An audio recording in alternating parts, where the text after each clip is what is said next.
Hi, I'm Rashonda Cade. This is Reading with Rashonda. We are reading Behind the Scenes by Elizabeth Keckley, and we are on chapter one. I don't think we're going to make it through the whole chapter, but let's see how it goes. Behind the Scenes, chapter one, Where I Was Born. My life has been an eventful one. I was born a slave, was the child of slave parents. Therefore, I came upon the earth free in godlike thought, but fettered in action. My birthplace was Dinwiddie Courthouse in Virginia. My recollections of childhood are distinct, perhaps for the reason that many stirring incidents are associated with that period. I am now on the shady side of 40, the shady side of 40. But I guess we could have figured out she had to have been about 40, right? So this is called 30 Years a Slave and 4 years in the White House. So she was at least 34. And she wrote the preface in 1868.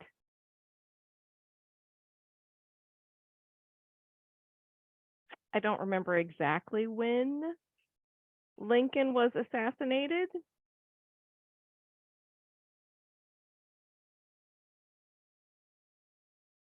Was it 65? 63? Let's say 65 because I know that's when the Civil War ended, although he was assassinated before it ended. We're going to go with 65 because at that point, at least we know Mary Todd Lincoln was no longer in the White House. And so she wrote this in 68, so that's 3 years. So she's at least 37, and we don't know that she went directly from being a slave to being in the White House. So I guess that puts her on the shady side of 40. I'm not really sure which side of 40 the shady side is. Is it shady right before you get to 40? Is it shady right after you get to 40? I don't know. Um, I'm almost on no side of 40. I was talking with some friends the other day, and I was like, "This is my last year in my 40s. I'm gonna tell everybody I'm in my 40s." So I'm in my 40s. Okay, let me let me get my life together. I am now on the shady side of 40, and as I sit alone in my room, the brain is busy, and a rapidly moving panorama brings scene after scene before me, some pleasant and others sad. And when I thus greet old familiar faces, I often find myself wondering if I am not living the past over again. The visions are so terribly distinct that I almost imagine them to be real. Hour after hour, I sit while the scenes are being shifted, and as I gaze upon the panorama of the past, I realize how crowded with incidents my life has been. Interesting that crowded with incidents because um, there's another book which I have somewhere over here called Incidents in the Life of a Slave Girl. Where is that? Yes, there it is. By Jacobs. Incidents in the Life of a Slave Girl by Jacobs, which maybe we'll read at some point, but right now we're reading this. I realize how crowded with incidents my life has been. Every day seems like a romance. Romance, there it is again. Every day seems like a romance within itself, and the years grow into ponderous volumes. As I cannot condense, I must omit many strange passages in my history. I wonder why she can't condense. I guess if you're going to tell a story, tell it fully or omit. Don't tell it at all. As I can As I cannot condense, I must omit many strange passages in my history. From such a wilderness of events, it is difficult to make a selection, but as I am not writing altogether the history of myself, so she's saying I'm not writing my autobiography, I'm writing my memoir.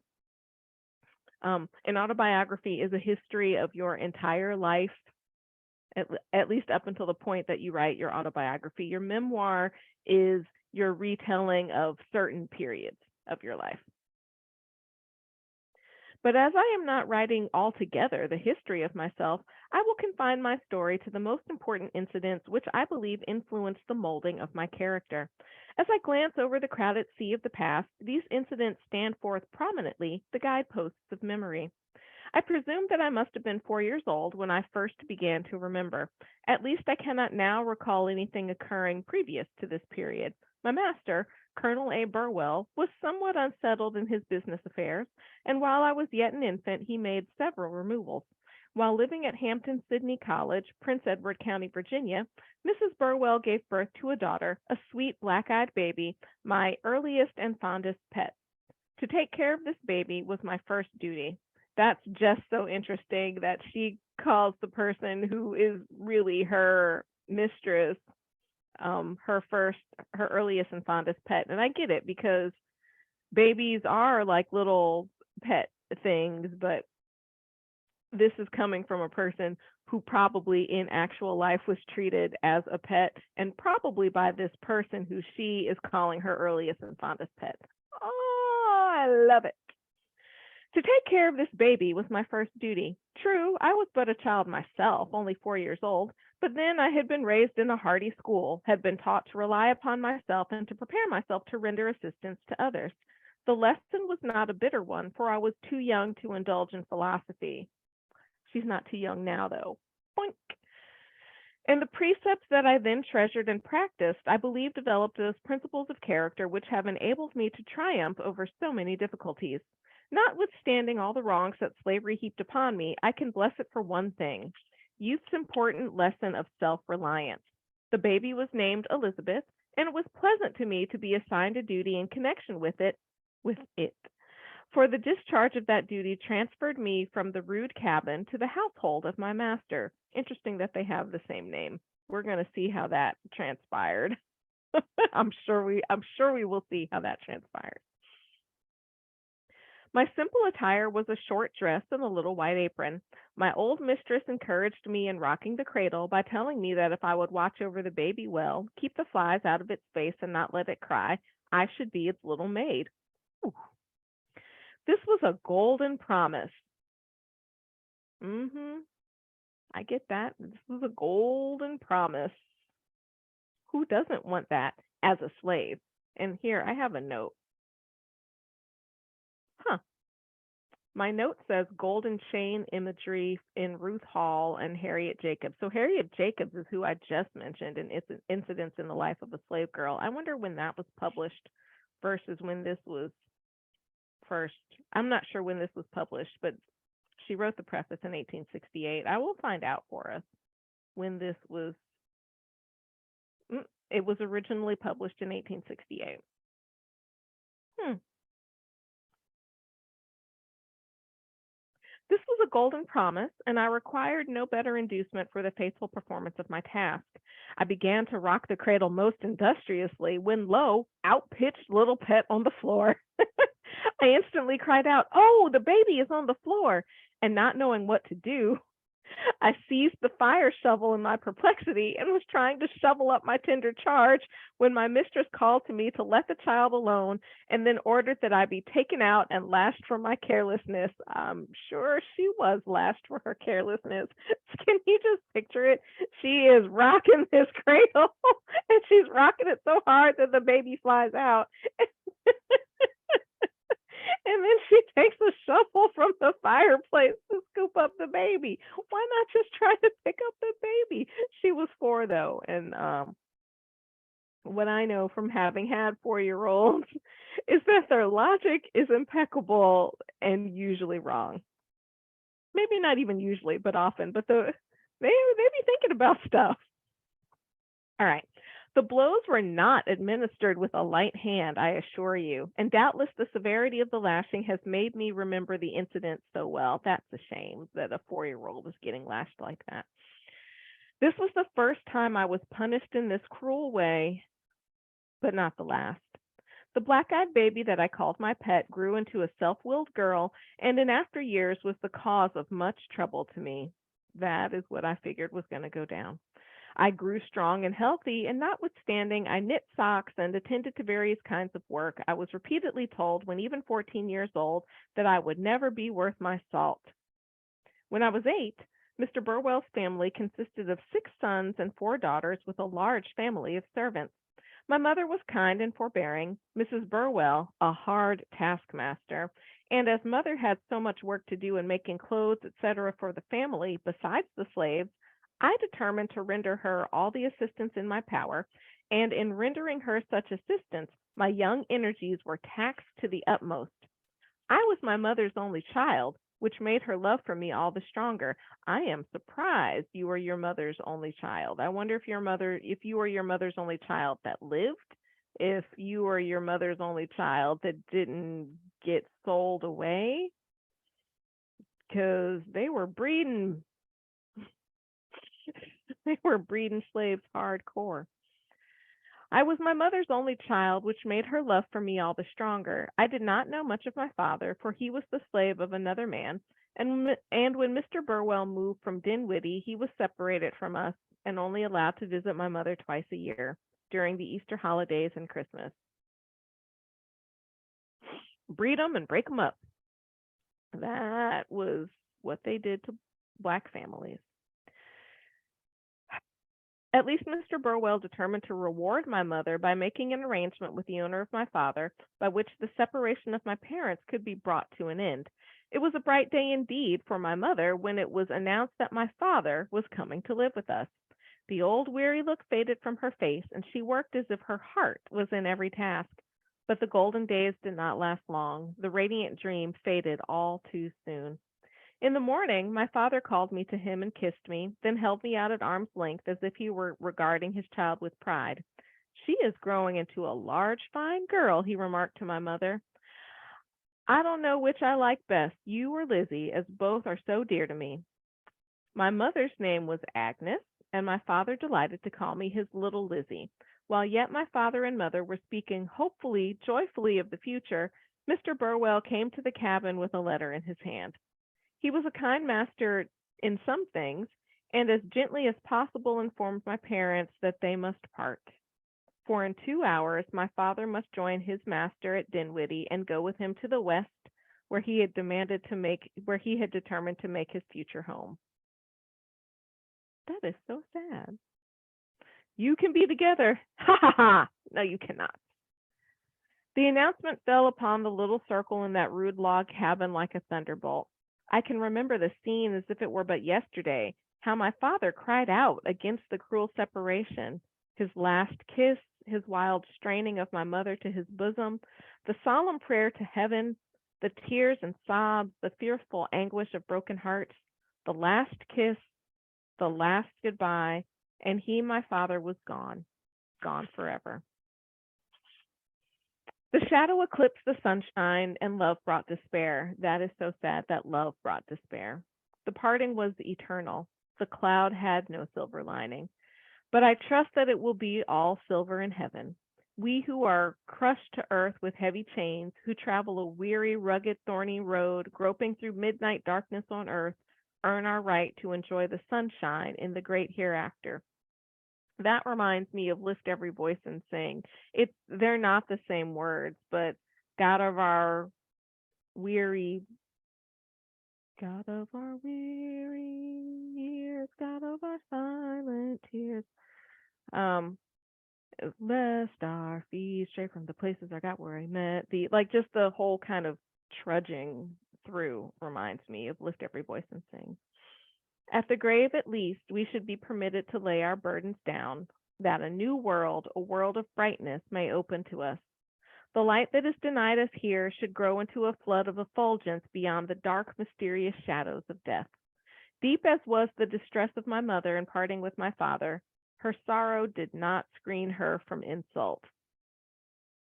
What's going to happen next? My old mistress said to her, Stop your nonsense. There is no necessity for you putting on airs.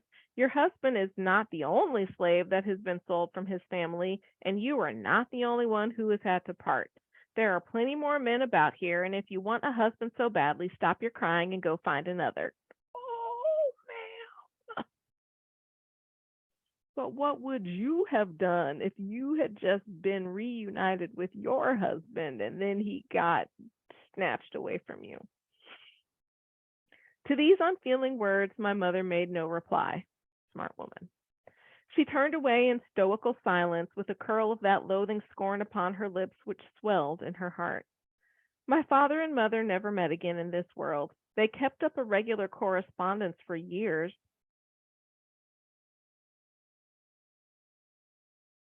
They kept up a regular correspondence for years. Okay, so A, it was illegal for slaves to be able to read and write. We know that many of them did. We have narratives about it. But not only were they reading and writing, they were mailing each other. I wonder if they were using the US mail, which was not at its best at that time. Um, or if a lot of people sent notes with family members who were traveling. I wonder how they kept up a regular correspondence.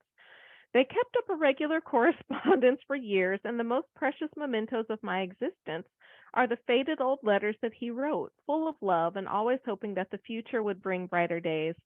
In nearly every letter is a message for me. Tell my darling little Lizzie, he writes, to be a good girl and to learn her book. Kiss her for me and tell her that I will come to see her some day. Thus he wrote time and again, but he never came. He lived in hope, but died without ever seeing his wife and child. I note a few extracts from one of my father's letters to my mother, following copy literally.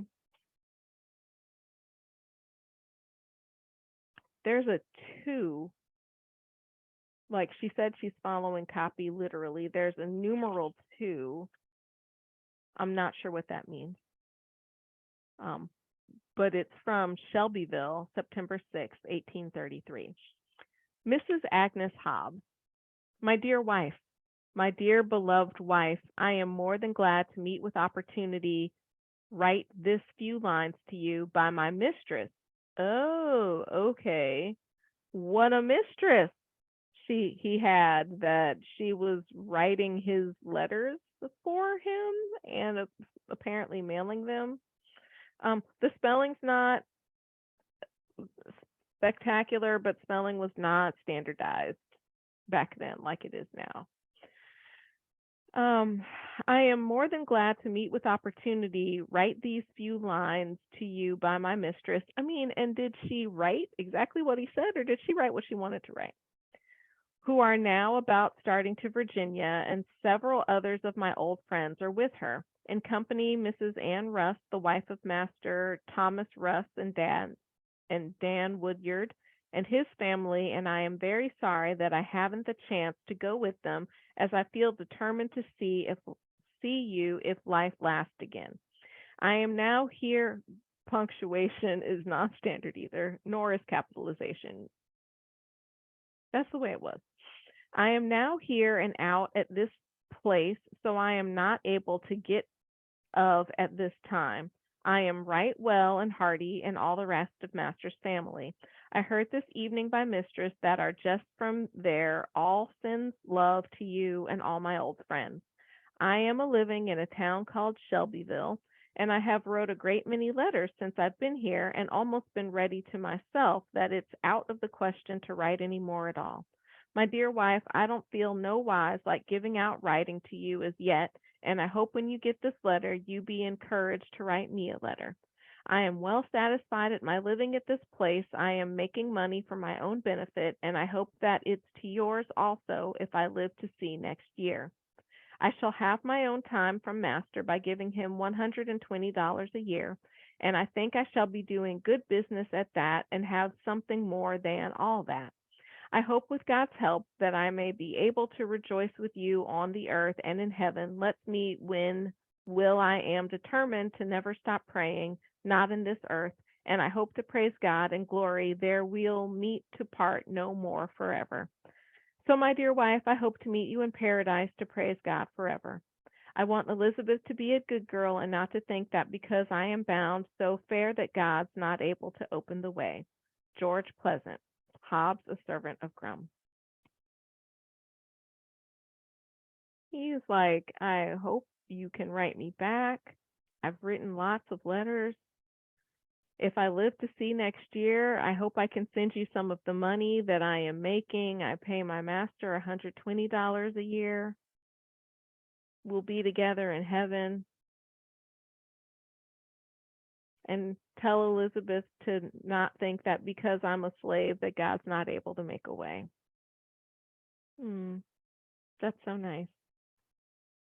The last letter that my mother received from my father was dated Shelbyville, Tennessee, March 20, 1839.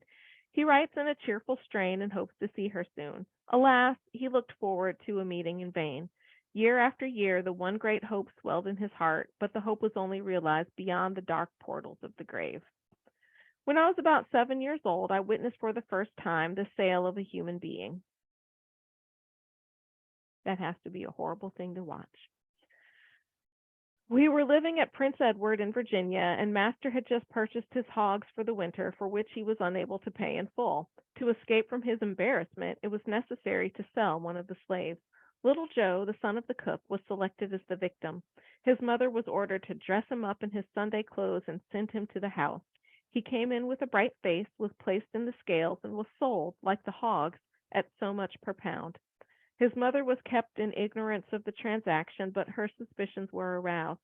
When her son started for Petersburg in the wagon, the truth began to dawn upon her mind, and she pleaded piteously that her boy should not be taken from her. But Master quieted her by telling her that he was simply going to town with the wagon and would be back in the morning. Morning came, but little Joe did not return to his mother. Morning after morning passed, and the mother went down to the grave without ever seeing her child again. That is a refrain we've had here several times, without ever seeing your loved one again. One day she was whipped for grieving for her lost boy.